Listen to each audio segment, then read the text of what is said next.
Louis de Gouillon-Matignon, bonjour. Vous portez le nom d'une des plus vieilles familles françaises et vous écrivez un livre qui s'appelle « Gens du voyage, je vous aime ». Vous êtes président de l'association de défense de la culture tzigane. On s'est croisés sur un trottoir du 16e arrondissement et je dois avouer que rien que ça m'intéressait. Alors, on peut aimer John Gorenard et pas pour autant devenir porte-parole de la culture tzigane. Mais écoutez, moi justement, au contraire, c'est cette musique qui m'a permis de me rapprocher de ce peuple que sont les gens du voyage, qui sont, je le rappelle, 300 000 concitoyens français qui ont un mode de vie nomade, ce sont des itinérants.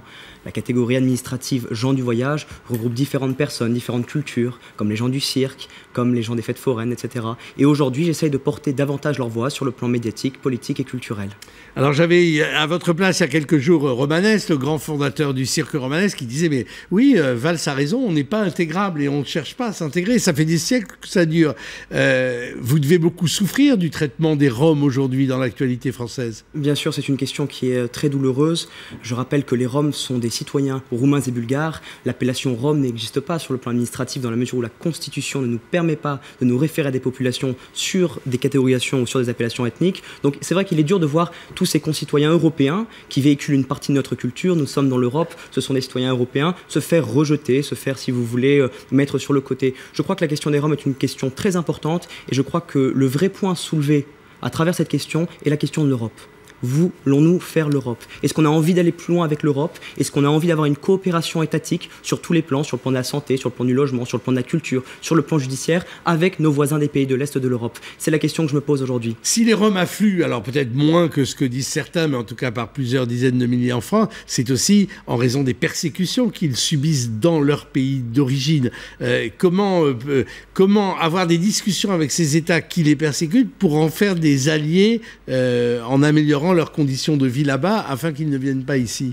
Mais je crois que c'est toute la question de la coopération européenne sur le plan large. L'Europe est un contrat qui a été, si vous voulez, sacralisé par le traité de Rome en 1957. Je crois qu'il faut se poser la question de où va-t-on avec la coopération étatique? Je veux juste revenir sur quelques chiffres, parce que vous avez dit plusieurs dizaines de milliers de Roms. Les chiffres officiels, c'est 16 000.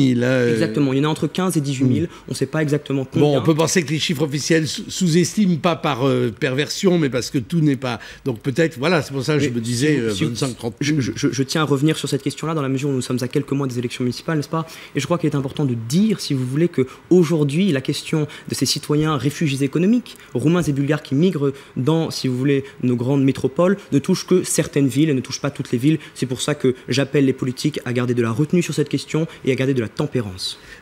Comment ça se passe, vos déjeuners de famille? Je ne sais pas, parce que chez les de Gouillon-Matignon, mais peut-être c'est des stéréotypes idiots. Hein. Non, vous savez, je crois que la force là je ne parle pas pour moi, mais en général je crois que la force de la noblesse, c'est de pouvoir servir les autres, c'est de pouvoir servir ceux qui souffrent. Et mes parents ont la chance et l'amour de me porter, de m'encourager à continuer mon combat et à me battre davantage pour faire entendre la voix de ceux qui ne se font pas entendre. Vous avez 21 ans, vous êtes étudiant en droit, vous allez vous spécialiser dans la défense des gens du voyage? Bien sûr, je cherche à être avocat pour pouvoir porter leur voix davantage sur le plan juridique et pour pouvoir faire respecter cette partie de notre population. Je rappelle que la France est pour moi une, si vous voulez, espèce de mélange entre différentes cultures, différents modes de vie, différentes langues. Et ce que j'essaye aujourd'hui de promouvoir, ce sont ces différentes choses qui font la force de notre pays et qui font la lumière de notre pays à travers le monde.